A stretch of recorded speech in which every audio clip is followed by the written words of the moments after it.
Welcome to Cory's big. You're gonna bleep these out, right?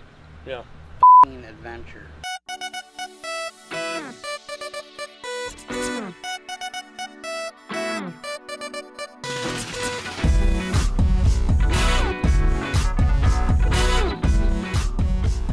I'm totally out of my element right now. You know, I don't have a car. They always say actions speak louder than words. Yeah, they do. I mean, I got a chance to meet a lot of wonderful people, and I've never traveled, you know, other than, you know, one trip. Lacking some sleep. Now I'm doing this, and it's like, I quit my job, and I thanked, you know, my boss, and I thank them all for everything they've done for me. But that very day that I quit, before, you know, I started this, you know, I thanked them, and I mean it from the bottom of my heart. It's like, there's no way I would see the way that I wouldn't, you know, perceive things the way that I do if it wasn't for this journey. It just blows my mind, like, because when I started this journey, I came to a point where I got so sick of my thinking, and I'm like, man, it's time to change. I figured at 33 years old, if I don't do something now, I probably never will. You know, when I started this, I kind of wanted a mindset change, like, because I've always been really kind of negative, and, you know, everybody goes through stuff in their lives, but, like, these moments and these people, like, give me hope for humanity. I had no idea that bicyclists are not supposed to go on highways, or I mean, on interstates rather. And I was going down the interstate, and I seen you know, officer. He had pulled over you know, a gentleman, and they both looked at me. It didn't click, you know, because I wasn't aware that I wasn't allowed to be on there. And he's like, get off the highway, just like live it. I'm like, oh my gosh, like, I'm gonna get arrested. And like, I didn't know what to do. The only thing I thought to do was just grab my bike, you know, that weighs almost as much as me, heave it over, you know, the guardrail, and I'm just waiting. I'm like, I call my buddy, I'm like, dude, I don't know what to do. He's like, you'll wait there, you know, until you figure it out, basically. And I'm waiting. I only waited a couple minutes. The officer let me know what I did wrong. He checked my ID, everything went all right, and he's like, you know, you're not supposed to be on, you know, the highway. And I'm like, yeah, the other officer told me, you know, I'm sorry, you know. I can't remember if he said it was today or not too long ago, but someone got hit. Like, a bicyclist died right where I was at today. And I got choked up right away, and I'm like, and I said, thank you. I'm like, I didn't know, and I'm so sorry. Like, it's not gonna happen again. He's like, I'm gonna, you know, throw your bike in the back.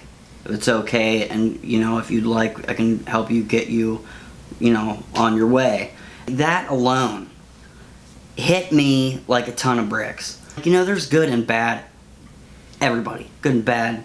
You know, officers, good and bad. People. You know, there's good and bad cats, good and bad dogs. But those little interactions have been happening with kind people just like him. I encourage anyone that has a fear of people, which I do. I have a huge fear of people. Like, you know, I've had a lot of messed up stuff happen to me in my life. All I can say is, if you are going anywhere, if you're traveling and you just don't know what to do, ask somebody, because the chances are they're gonna help you. We always have that fear in the back of our mind that, oh my gosh, this person could flip out or, you know, pull a gun on me. Yeah, maybe, but what if that very person reaches out and gives you a bottle of water? What if that person reaches out and gives you 2 bottles of water? That very same thing happened to me yesterday. I was completely dehydrated, and I've only gotten this dehydrated 2 or 3 times this whole trip. I got to a gas station and I couldn't barely even move. Once I got off that bike, I was almost out, and sun was beating down, and I still had to get going to the motel, right? So, and this is like right before that happened, and lo and behold, it's one of those choke you up moments, man. I sat down on the side, you know, the gas station, and I heard somebody walking up to me, but I didn't care because I was so tired. Right. And the gentleman walked up to me, and he's like, "Here." Sure enough, what did he have? 2 bottles of water. And he's like, and I got choked up. I'm like, "Thank you." He's like, "Don't even worry about it." A simple act of kindness can move mountains. I encourage anybody that, you know, if they feel they have something in their heart that they really want to do, just do it. Don't wait. Just do it. You know, we are all people, and we all get scared sometimes. Even in this time of COVID, people are still people.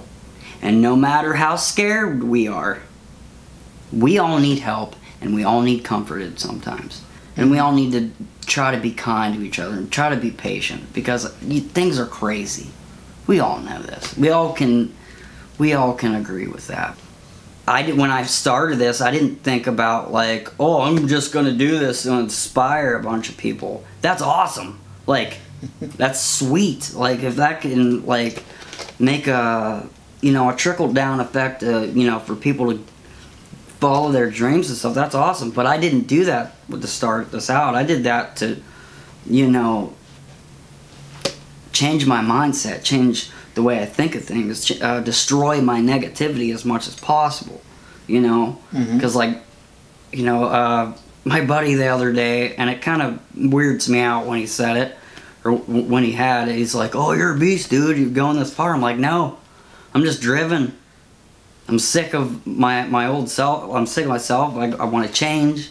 You know, I'm driven by pain, heartache, faith, you know, long suffering, whatever you want to call it. But it's like everybody has something in them that they want to do, or they have wanted to do for the rest of their, you know, for all their lives. I never thought about doing this though. Never in my life. If I would have, if someone asked me, would you have done this 6 years ago? Would you have done this 7 years ago? No. I'd be like, "You're crazy. I'm not doing that." You know, people come to a point, you know, you get to a point when you're like, how you know, react, or, you know, your actions. And because like, I've been talking, like, I'm gonna do this, you know, I'm gonna do something with my life. I'm gonna do this. I'm gonna practice more. I'm gonna play gigs. I'm gonna this, that, and the other thing. Yeah. Are you? What are you doing? A wise man doesn't become wise by talking. He becomes wise by listening. I will never say that I'm wise, never in my own years, because I got a heck of a lot to learn from where I'm at right now. But I'm willing to. It comes to like the people I've met like on the way, like I met this one punk rocker dude with the cutest little pups. He had like boxer mix something, and it just real brief, you know. I didn't talk to him very long, but it's like, it's so, no matter if they're short, you know, interactions or long ones, they're beautiful, because it's crazy, because these people that I'm meeting, I may never see them again.